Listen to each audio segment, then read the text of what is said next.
S-400 missile defense system, and that was used by the Indian Air Force to target moving targets. In fact, they were fired on moving targets. What exactly is this defense system? When was it acquired by India? And because India has called out Pakistani aggression, but it is also, in a way, testing its military capabilities. Shiv. You couldn't be more right, Maria. The S-400 system, which India acquired from Russia, for a pretty big price of over $5 billion.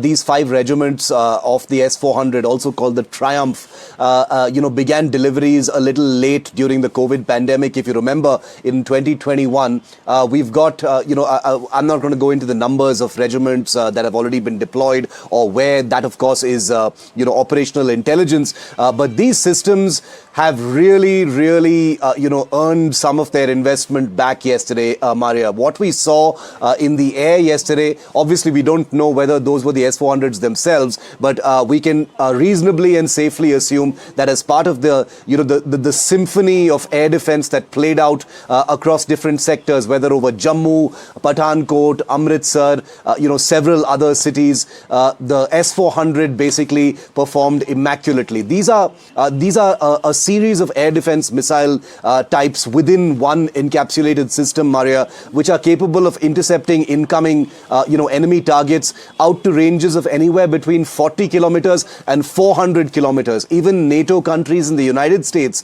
acknowledge that the S-400 is something that can really spoil your day, if you're a hostile target moving into contested airspace where the S-400 has been deployed. And India has the S-400. It's given India a sort of iron shield over many parts of the country, and I think that's what kicked into effect yesterday. Now, the S-400 is an integrated system that includes missiles, ground systems, sensors, long-range radars, tracking radars that are capable of tracking multiple incoming targets. So it's not just one target, but multiple incoming targets of different kinds, whether they're ballistic missiles, whether they are, slow-moving drones, other kinds of, vehicles, helicopters, aircraft, that sort of thing. And it is able to independently target each of those incoming projectiles and assign the correct missile for that, depending on distance, depending on altitude, depending on speed, etc. And it's an incredible computerized, very intelligent system